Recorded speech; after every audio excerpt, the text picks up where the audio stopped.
Dan janganlah sekali-kali kebencianmu terhadap suatu kaum mendorong kamu untuk berlaku tidak adil. Jangan sekali-kali kebencianmu kepada sebuah kaum mendorongmu untuk tidak berbuat adil. Betul? Itu terjemahnya benar nggak? Terjemahnya benar nggak? Ini terjemahan Kemenak itu. Benar nggak terjemahannya itu? Siapa yang tahu? Dalam Al-Quran ada berapa nama Ibrahim disebut? Ibrahim disebut ada berapa kali? Ya enggak usah dipikir, kalau memang nggak tahu gitu ya. Walaupun begini-begini tetap nggak bisa tahu gitu kan. 5 kali nama Ibrahim disebut dalam Al-Quran 5 kali. Saya mau tanya, apakah tulisan Ibrahim sama semua?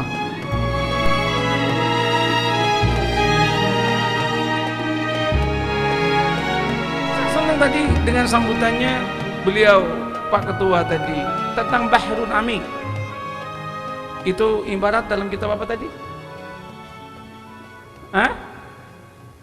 Oke. Saya teringat kepada dawuh guru saya, Al-Quran Bahrun Amik. Al-Quran itu juga bagaikan lautan yang dalam. Lautan, kalau Anda itu berenang di atas lautan, Anda akan selalu terhempas oleh ombak. Tapi ketika Anda menyelam ke dalam lautan, Anda akan temukan mutiara-mutiara yang tiada henti. Kalau Anda kemudian itu masuk ke dalam Al-Quran, asrarul Quran, ma'anil Quran, Anda akan ketemu dengan banyak hal yang luar biasa yang Anda akan terpana betul itu. Dan saya setuju. Ada sebuah kitab bagus, Al-Lamasat Al-Bayaniyah, yang nulis namanya Syekh Fadil Saleh Samarai. Beliau itu mengatakan begini dalam tulisan beliau itu, mengapa Al-Fatihah itu ada di depan? Mengapa Al-Fatihah ada di depan? Padahal Iqra yang diturunkan duluan, yang dibaca oleh Kiai Mukti tadi itu. Mengapa kok Fatihah di depan? Ulasan beliau itu lengkap, cuman bab Fatihah panjang. Mengapa Alhamdulillah bukan asyukru lillah? Mengapa kok Alhamdulillah? Kenapa kok enggak hamdan lillah? Mengapa kok kemudian enggak syukran lillah? Mengapa kalimatnya seperti itu? Semua punya rahasia, dan saya membaca kitab ini terpana. Dan beliau mengatakan terbuka, Al-Fatihah terbuka. Kalau hidup Anda ingin terbuka, laksanakan apa yang dipesankan oleh Al-Fatihah itu. Pesan dalam Al-Fatihah ada 3. Yang pertama adalah Bismillahirrahmanirrahim, dengan menyebut nama Allah yang Maha Kasih Maha Penyayang. Alhamdulillahirrabbilalamin, segala puji bagi Allah, milik Allah, seluruh sekalian alam. Ar-Rahmanir-Rahim, Maha Kasih Maha Sayang. Maliki Yaumiddin. Sampai di sini 4 ayat pertama adalah kunci yang pertama. Apa kuncinya? At-Tauhid. Benahi tauhidmu, maka kamu akan selesai hidupmu. Kalau tauhid kita goncang, hidupmu juga akan goncang. Tapi kalau tauhidmu itu enggak goncang, tauhidmu kuat, selesai. Hidup mau menderita, itu bagian dari hidup. Saya belajar kepada si tukang jamu. Beliau mengatakan, demi Allah saya tidak pernah minta kaya sama Allah. Saya capek dengan kaya ini. Beliau udah uang triliunan, kapan hari itu jual mie tek, jual mie, dorong sendiri jual mie dia. Saya tanya, Romo kok jual mie? Saya kangen masa lalu saya, ketika saya miskin, nikmat hidup ini. Ketika kaya begini, capek mikirin uang. Beda dengan kita, capek uang gak datang-datang.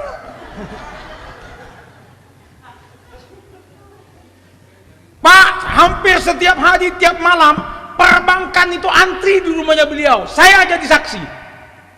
Hampir tiap malam semua pengen dapat uangnya beliau. Dan nelpon dari mana-mana, BI pusat nelpon, ada saya. Semua nelpon. Beliau cuma santai duduk pakai sarung lagi kan, nggak tahu pakai sempak apa tidak, tapi yang jelas pakai sarung gitu kan. Subhanallah, saya gitu kan. Luar biasa orang ini. Saya baru kenal 1 bulan Pak Bupati. Baru kenal 1 bulan ngasih 2 mobil kepada saya. Baru 2 bulan. Sampai saya mikir, baru 1 bulan kenal dengan 1 bulan kenal dengan saya. Saya mikir kalau udah 2 bulan dapat 4 mobil saya. Itulah pikiran orang tamak itu kan.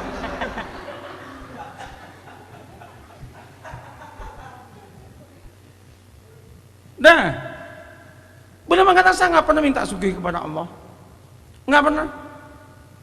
Tapi Allah kasih. Kata beliau, saya tanya, apa yang paling jenengan syukuri dalam hidup ini? Sambil netes air mata beliau mengatakan, ketika saya pahit, saya masih diberi perasaan untuk sayang kepada orang yang pengalaman hidupnya pahit. Itulah kenikmatan. Ketika saya pahit, saya masih merasakan pahitnya derita orang lain. Itu yang membuat saya nikmat, katanya.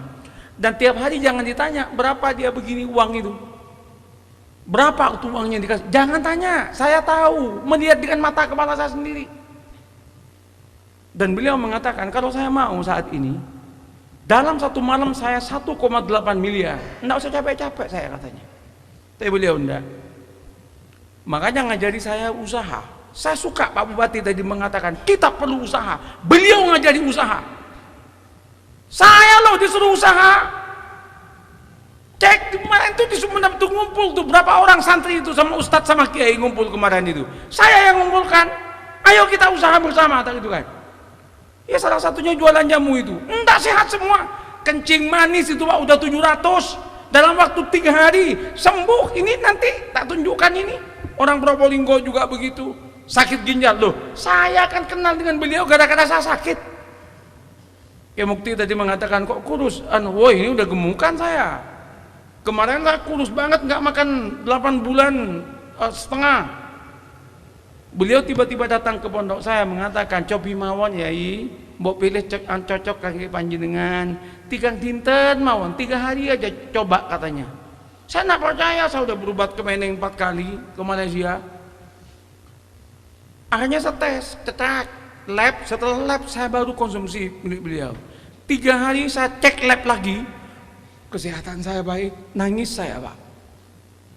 Nangis, beliau meluk saya, insya Allah jenengan saras. Tugas jenengan Tasik Panjang kok bayai, gitu dia katakan sama saya.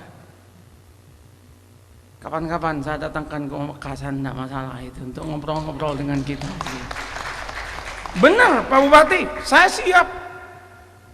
Antrian di rumahnya tadi malam beliau ini. Mohon maaf, saya saat ini lagi pembebasan tanah 100 hektar untuk bikin pondok dengan beliau. Tak tunjukkan kepada beliau, ini tanyanya Romo. Oh ya cocok, sudah tak lihat, katanya, sudah cocok. Mudah-mudahan tidak ada kendala ini. Gitu ceritanya.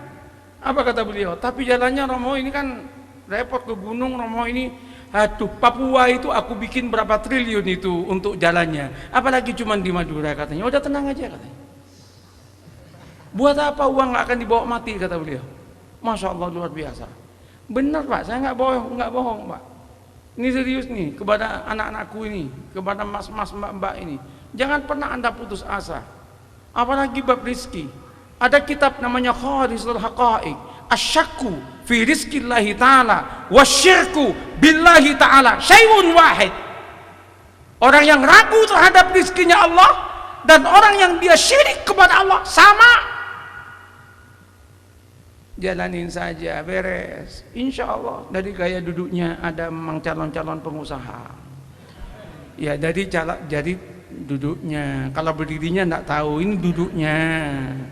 Selalu saya katakan, memang saya bisa melihat orang ini kan yang punya uang dan punya utang, yang SPP belum bayar saya tahu. Kan kelihatan dari duduknya. Pokoknya kalau pas di wisuda itu duduknya sambil miring-miring, nggak mau senyum, itu biasanya SPP-nya belum bayar itu. Satu, tauhid. Kata Syekh Fadil. Yang kedua, iya kena butuh, iya kena stain. Apa itu? Ibadah kan? Ibadahmu yang bagus. Dan yang menarik, yang ketiga, ihdinas siratal mustaqim siratal ladzina an'amta 'alaihim ghairil maghdubi 'alaihim waladdallin. Manahijul hayat. Anda harus punya manahijul hayat. Bagaimana cara Anda hidup? Bagaimana caranya Anda menjalani kehidupan? Siapa yang bagus? Siratal ladzina an'amta 'alaihim minan nabiyyina was-siddiqina wasyuhada was-shalihin. Ayo hidup kita berkiblat kepada mereka. Hasuna ulaika rafiqa. Kalau itu yang Anda lakukan, selamat Anda itu. Pak, tapi aku dapat musibah. Biasa musibah itu. Dikira nggak dapat musibah. Dikira kalau udah jadi bupati nggak dapat musibah. Banyak bupati itu musibahnya itu. Tadi ngaku sendiri kok diomongin orang. Boh, ngomongnya bukan aja demi Allah ngomong sama saya Pak Bupati, ngelapor sama saya ketika mau ada demo itu, mau ada demo ke Pak Bupati itu, ngelapor kepada saya. Saya bilang saya no comment, saya belum tahu alasannya Pak Bupati, tak gitu kan. Saya no comment, tak gitu kan. Tapi saya yakin Pak Bupati itu punya alasan-alasan untuk itu. Titik, saya itu nggak memperpanjang. Ya Allah, semua punya. Nabi, Rasul punya. Ada nuktah wahidah, satu titik yang sama dimiliki oleh semua Nabi dan Rasul. Apa itu? Al-faraj ba'da syiddah. Pasti dia itu mendapatkan asyiddah, tapi setelah itu ada al-faraj. Pasti ada derita, tapi setelah itu ada bahagia. Sudahlah, menderita sekarang, semoga kelak nanti kita bahagia. Kata gurunya Pak Ustadz Dr. Rafi'i ini, ini saya pengagum dari Syekh Badi'uzzaman Said Nursi, Turki itu. Said Nursi mengatakan ad-dunya darul ibtila, dan beliau itu hidupnya dari penjara ke penjara toh. Ad-dunya darul ibtila. Tapi beliau ketika di penjara apakah mengeluh? Tidak. Apa katanya? Halah, cuma di dunia kok, santai aja di dunia ini, mau diapakan? Ujung-ujungnya mati juga kok. Emang kalau orang kaya nggak mati? Kadang mati duluan. Mengapa mati duluan? Makanannya macam-macam. Kalau makanannya nggak macam-macam, insya Allah itu nggak mati-mati itu. Iya, karena penyakitnya nggak begitu banyak gitu kan. Orang Madura, nggak ada yang sakit orang Madura itu. Yang sakit itu orang Jawa, orang kaya-kaya itu. Orang Madura nggak pernah sakit, tiba-tiba mati gitu aja kan. Coba orang Madura tanya, sakit apa? Nggak sakit, ya memang nggak pernah ngecek. Makanya orang Madura paling takut untuk dites kesehatan itu. Jangan, nggak mau dites itu, biar nggak ketahuan sakit itu kan. Saya punya temen di pondok itu, Holil namanya. Pokoknya sakit apapun, Den, ke dokter Den, langsung berdiri, sehat. Itu karena takut sama suntikan itu kan. Takut sama suntikan. Sama takut itu Pak Sekretaris saya itu takut sama suntikan itu. Allahu Akbar. Jadi begitu teman-teman, manahidul hayat itu menjadi penting. Ini baru satu sisi, belum sisi yang lain dari Al-Quran. Contoh, siapa yang tahu dalam Al-Quran ada berapa nama Ibrahim disebut? Ibrahim disebut ada berapa kali? Ya enggak usah dipikir, kalau memang nggak tahu gitu ya. Walaupun begini-begini tetap nggak bisa tahu gitu kan. 5 kali nama Ibrahim disebut dalam Al-Quran 5 kali. Saya mau tanya, apakah tulisan Ibrahim sama semua? Enggak.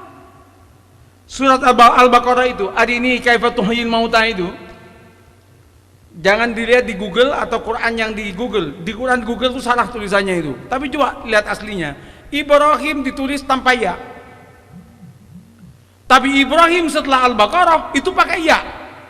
Ibrahim. Sekarang, apakah sahabat Nabi Zaid bin Sabit atau Ali bin Abi Thalib salah nulis atau gimana? Yang lain itu pakai iya, yang Al-Baqarah nggak pakai iya.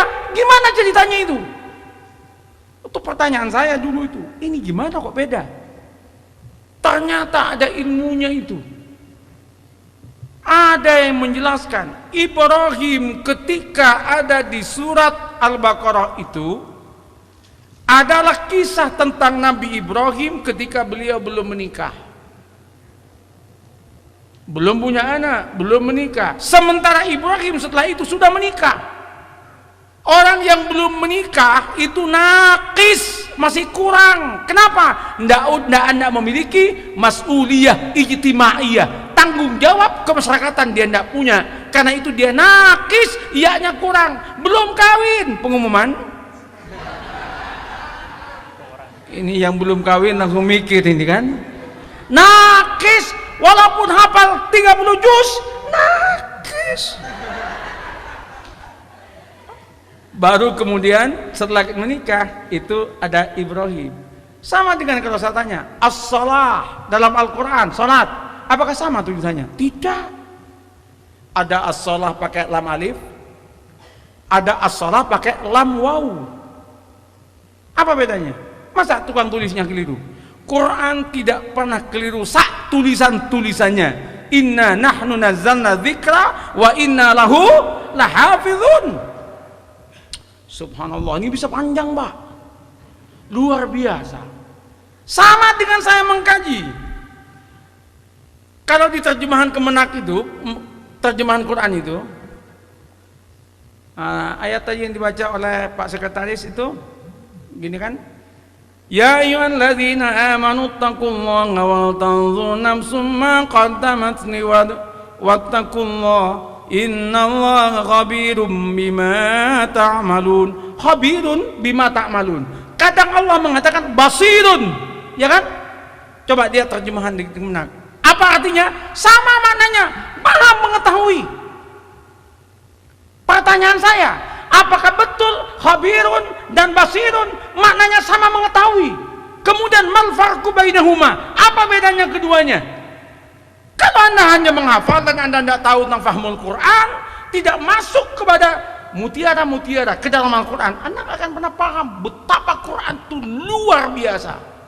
Baru kemudian saya pelajari, oh, kalau Allah mengatakan khabirun bima ta'malun, pasti ayat yang diperbincangkan sesuatu yang berhubungan dengan hati, khabir.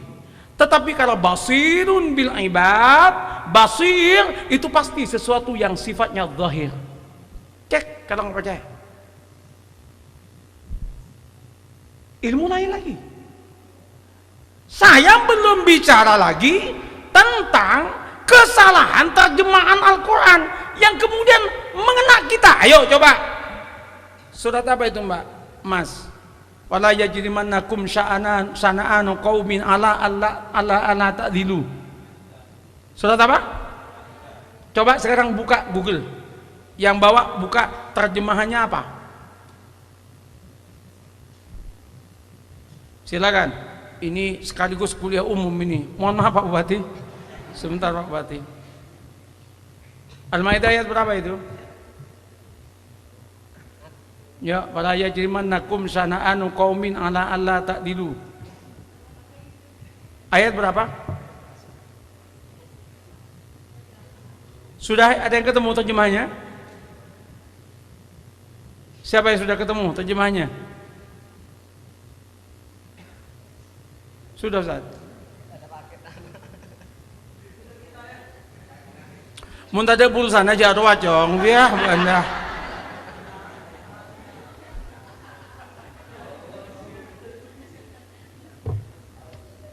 Silakan coba lihat. Ayat 8. Coba Al-Maidah ayat 8 Ustaz. Sudah ketemu Ustaz? Coba silakan bacakan. Siapa yang tadi udah baca? Berdiri, baca. Yang nyaring.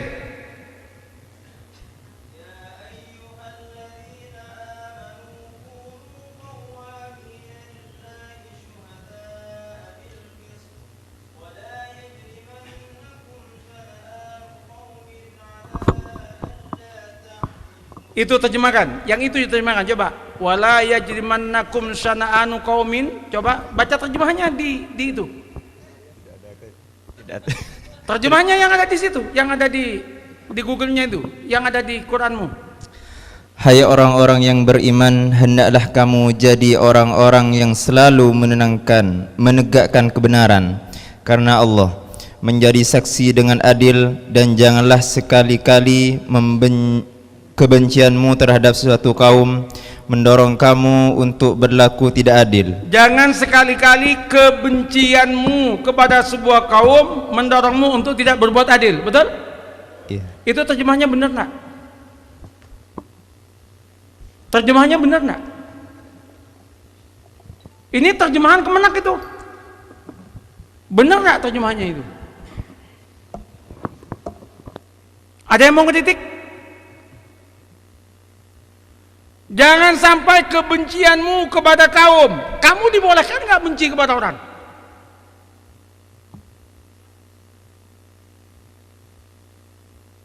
Apakah ada perintah kita untuk membenci? Coba sekarang, syana'anu qaumin, apa artinya itu? Hah? Itu kan mutaf-mutafil ya toh? Yang benci siapa? Apa kamu? Apa kebencian orang kepadamu?